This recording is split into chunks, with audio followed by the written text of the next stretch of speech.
The Bible is just packed with these huge, world-changing ideas. But honestly, few have shaped history quite like the idea of a king. It's a concept that started with this desperate plea for order and somehow blossomed into this powerful global hope for a divine ruler. So, where did this demand for a king even come from? And how did it end up defining the hopes of literally billions of people? Let's dive in. To really get why ancient Israel was clamoring for a king, we have to start with a pretty basic question. What happens when there's nobody in charge? No central leadership, no one to enforce the rules, no one to rally the troops in a crisis. And for the early Israelites, this wasn't just some hypothetical question, right? It was their chaotic, everyday reality. And there's this one line repeated over and over again in the book of Judges that just nails it. In those days, there was no king in Israel. Everyone did what was right in his own eyes. I mean, that's a pretty stark picture of total anarchy, where your personal opinion is the only law that matters. This was the chaos that set the stage for a desperate cry for something different. All right, so let's set the scene. Our story kicks off in this really turbulent period, a land that was pretty much defined by what it didn't have, a unifying central leader. Okay, so this craving for some kind of order, it actually sparked this massive debate. Was asking for a human ruler a smart move towards stability, or was it basically turning your back on God as Israel's one true king? And you can see this whole conflict play out perfectly in two early stories. On one side, you've got this guy, Gideon. He wins this huge military victory, and the people come to him and say, "Be our king." But he shuts it down. He says, "The Lord will rule over you," insisting God is the real king here. And then you get his son, Abimelech, who does the complete opposite. He violently grabs for power, tries to be just like the corrupt kings next door, and, spoiler alert, his story ends in absolute disaster. It just perfectly highlights this core tension. So this gets to the heart of the matter. See, the problem wasn't having a human king in the first place. The Bible isn't really against the idea of a monarchy. The problem was the reason they wanted one, to be like the other nations, and basically swap out their faith in God for a human leader they could see. A king could have been fine, but only if they understood that they were ruling under God's ultimate authority, not replacing it.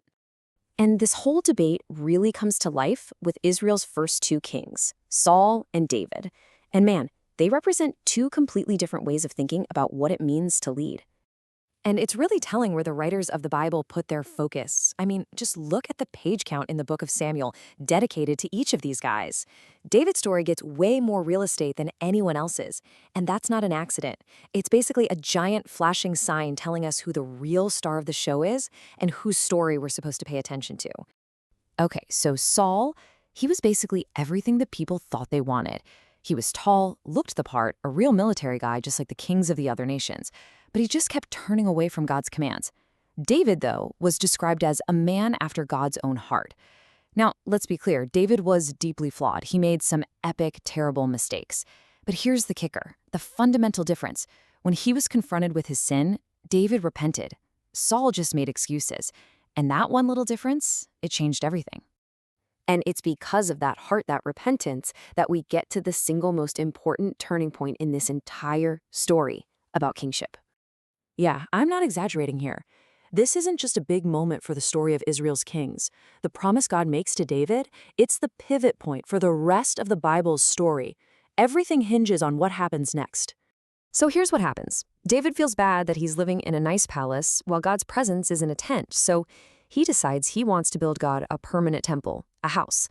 But God just flips the whole thing on its head and says, "Whoa, hang on, David. You're not building me a house. I'm about to build you a house." And the promise he makes is just stunning. An eternal dynasty, an everlasting kingdom, a throne that will be established forever. This is an absolute game changer, and it's totally unconditional. And the whole thing works because of this brilliant little play on words with the Hebrew word beit, which means house. David offers to build God a physical house, a temple made of cedar and stone. God responds by promising to build David a dynastic house, a permanent family line. It's this really profound twist that just completely redefines where the story is headed.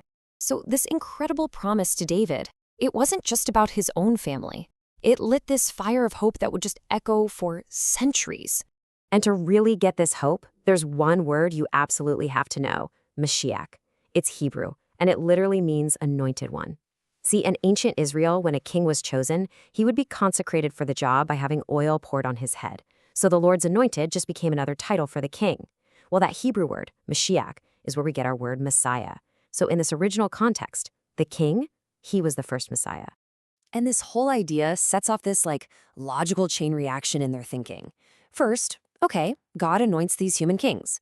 But then, as history plays out, from David to all his kids and grandkids, even the best of them, they fail.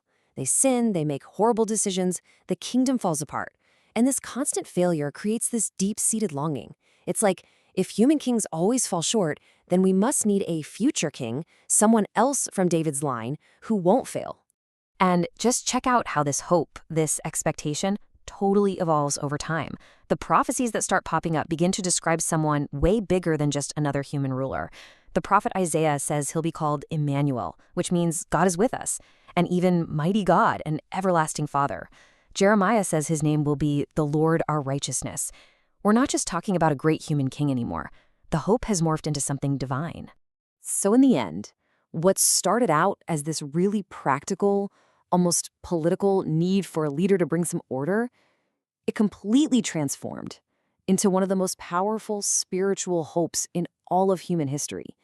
The expectation of a Messiah, an anointed one, from David's line, who would one day come and rule not just Israel, but the entire world with perfect justice. And all of this leaves us with one last massive question to chew on. How did this ancient search for a perfect king, an idea that was born in the middle of chaos in a tiny, leaderless nation, go on to become a cornerstone idea for two of the world's biggest religions, shaping empires, cultures, and the lives of billions of people? Now that is a legacy worth thinking about.